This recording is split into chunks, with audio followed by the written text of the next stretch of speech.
ನಮಸ್ಕಾರ ವೀಕ್ಷಕ ಬಂಧುಗಳೇ.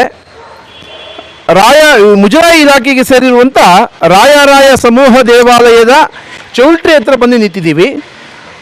ಆ ರಾಯ ಸಮೂಹ ದೇವಾಲಯದ ವಸತಿ ಗೃಹದ ಒಳಗೆ ಎಂಟ್ರಾಗ್ತಿದ್ದೀವಿ. ಇಲ್ಲಿ ಏನೆಲ್ಲ ಅವ್ಯವಸ್ಥೆ ಆಗ್ತಿದೆ ಅಂತ ಅನ್ನೋದನ್ನು ನೋಡೋಣ ಬನ್ನಿ.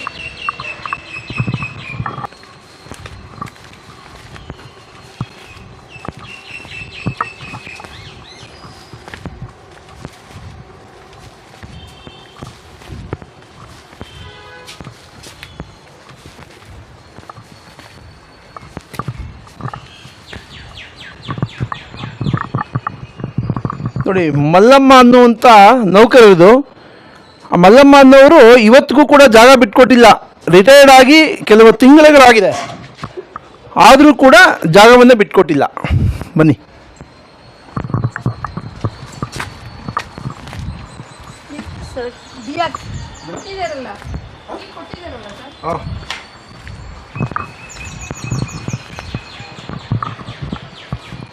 ನೋಡಿ ಬಂಧುಗಳೇ, ಇದು ಈ ಮಲ್ಲಮ್ಮನ ಮೊಮ್ಮಕ್ಕಳು.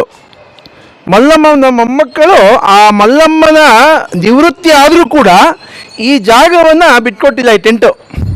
ಇದರಲ್ಲಿ ಏನೆಲ್ಲ ನಡೆಯುತ್ತೆ ಅಂತಂದರೆ ಭಾಳ ಆಶ್ಚರ್ಯ ಆಗುತ್ತೆ. ಮುಜರಾಯಿ ಇಲಾಖೆಯ ಕೆಲವು ನೌಕರರು ಹಾಗೂ ಮಲ್ಲಮ್ಮನ ಮೊಮ್ಮಕ್ಕಳು ಮತ್ತು ಸ್ನೇಹಿತರು ಗಾಂಜಾ ಹೊಡೆಯೋದಕ್ಕೆ ಅಂತೇಳಿ ಈ ಜಾಗವನ್ನು ಉಪಯೋಗಿಸ್ಕೊಳ್ತಿದ್ದಾರೆ. ನೋಡಿ,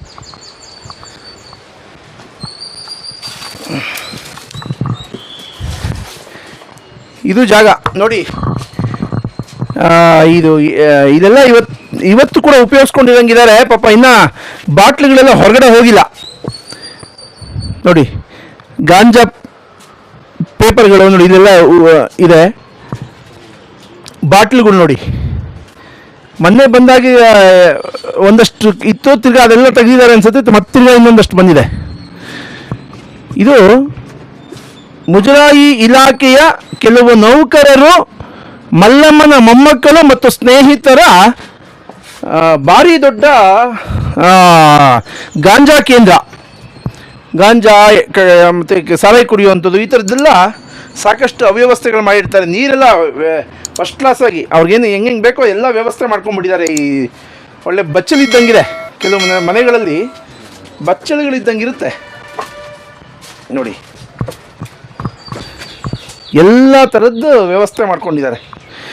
ಇದನ್ನು ಇದುವರೆಗೂ ಕಾರ್ಯನಿರ್ವಾಹಕ ಅಧಿಕಾರಿಗಳನ್ನು ಕೇಳಿದ್ರೆ, ಸರ್ ನನಗೆ ಇದು ಭಯ ಆಗುತ್ತೆ ಅನ್ನೋಂಥ ಶಬ್ದ ಇಂಡೈರೆಕ್ಟಾಗಿ ಹೇಳ್ತಾರೆ. ಅಂದರೆ ಕಾರ್ಯನಿರ್ವಾಹಕ ಅಧಿಕಾರಿಗಳು ಧೈರ್ಯವಾಗಿ ಕೇಳುವಂಥ ಸ್ಥಿತಿಯೇ ಇಲ್ಲ.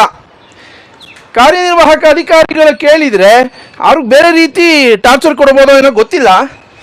ಆದರೆ ಇಲ್ಲಿ ಯಾವುದೇ ಅಧಿಕಾರಿಗಳು ಇದನ್ನು ಪ್ರಶ್ನೆ ಮಾಡೋ ಹಾಗಿಲ್ಲ. ಇದಕ್ಕೆ ಏನು ಹೆಚ್ಚು ಕಮ್ಮಿ 3-4 ವರ್ಷಗಳಿಂದ ಈ ಗಾಂಜಾ ಹೊಡೆಯುವಂಥ ಸ್ಥಳವನ್ನು ತಿಳಿಸ್ತಾನೇ ಇದ್ದೀನಿ ಅಧಿಕಾರಿಗಳಿಗೆ. ನಮಗೆ ಯಾಕೆ ಬೇಕು ಅಂತ ಮೌನ ವಹಿಸಿದ್ದಾರೆ.